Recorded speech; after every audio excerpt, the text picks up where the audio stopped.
Microbiology यानी सूक्ष्म जीवों की दुनिया के वैज्ञानिक अध्ययन के इस मूलभूत अवलोकन में आपका स्वागत है। ये सूक्ष्म जीव हालांकि नग्न आंखों से अदृश्य हैं, हमारे ग्रह के कामकाज के लिए मौलिक हैं। इन्हें समझना महत्वपूर्ण है क्योंकि ये मानव स्वास्थ्य, पर्यावरणीय स्थिरता और औद्योगिक नवाचार से अविभाज्य रूप से जुड़े हुए हैं। माइक्रोबायोलॉजी उन जीवों का अध्ययन है जिन्हें बिना माइक्रोस्कोप के नहीं देखा जा सकता। ये सूक्ष्मजीव सर्वव्यापी हैं, जो मिट्टी, पानी और हवा में पाए जाते हैं और मनुष्यों सहित अन्य जीवों के भीतर और उन पर रहते हैं। वे पृथ्वी पर लगभग हर वातावरण में मौजूद हैं और अक्सर अदृश्य लेकिन बिल्कुल महत्वपूर्ण भूमिका निभाते हैं। पहली प्रमुख श्रेणी बैक्टीरिया है, जो एकल कोशिका वाले प्रोकैरियोटिक जीव हैं, जबकि कुछ बैक्टीरिया रोगजनक होते हैं, जिसका अर्थ है कि वे स्ट्रेप थ्रोट या फूड पॉइजनिंग जैसी बीमारियां पैदा करते हैं। अधिकांश हानिरहित या यहाँ तक कि फायदेमंद भी होते हैं।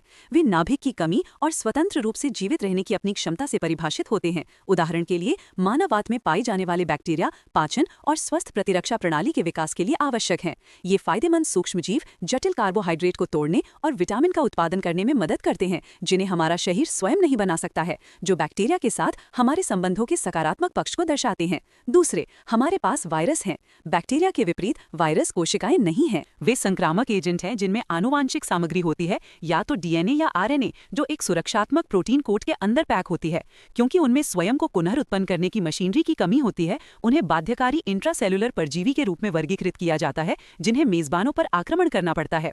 वायरस केवल एक मेजबान कोशिका पर आक्रमण करके और उसकी जैविक प्रक्रियाओं का अपहरण करके ही प्रतिकृति बना सकते हैं। वायरल रोगजनकों के उदाहरण सामान्य सर्दी के वायरस से लेकर एचआईवी जैसे अधिक जटिल और विनाशकारी रोगजनक तक होते हैं। उनकी अनूठी संरचना उन्हें चिकित्सा विज्ञान के लिए एक महत्वपूर्ण चुनौती बनाती है, जिसके लिए विशिष्ट एंटीवायरल उपचार और टीकों की आवश्यकता होती है। तीसरा समूह कवक है, जिसमें यीस्ट और मोल्ड जैसे यूकैरियोटिक जीव शामिल हैं। कवक हमारे पारिस्थितिकी तंत्र में अपघटक के रूप में एक महत्वपूर्ण भूमिका निभाते हैं। कार्बनिक पदार्थों को तोड़ते हैं और पोषक तत्वों को मिट्टी में वापस पुनर्चक्रित करते हैं। कवक के बिना ग्रह मृत कार्बनिक पदार्थों से अभिभूत हो जाएगा, जिससे जीवन का चक्र रुक जाएगा। उद्योग में कवक का उपयोग ब्रेड बनाने के लिए किण्वन में किया जाता है और पेनिसिलिन जैसे महत्वपूर्ण एंटीबायोटिक दवाओं का स्रोत है। हालांकि संबंध जटिल है, क्योंकि कुछ कवक मनुष्यों में संक्रमण पैदा कर सकते हैं, जो मामूली त्वचा की स्थिति से लेकर गंभीर प्रणालीगत बीमारियों तक होते हैं, जो मानव स्वास्थ्य और उद्योग में उनकी दोहरी भूमिका को उजागर करते हैं। चौथा, हम परजीवियों की जांच करते हैं। ये जीवों की एक विस्तृत श्रेणी है, जो मेजबान पर या उसके भीतर रहते हैं, मेजबान की कीमत पर पोषक तत्व प्राप्त करते हैं। इस समूह में प्रोटोजोआ शामिल हैं, जैसे प्लाज्मोडियम परजीवी, जो मलेरिया का कारण बनता है, और हेलमिंथ, जो परजीवी कृमि हैं, जो मानव पाचन तंत्र में निवास कर सकते हैं। ये विविधता सूक्ष्म जीवों की दोहरी प्रकृति की ओर ले जाती है।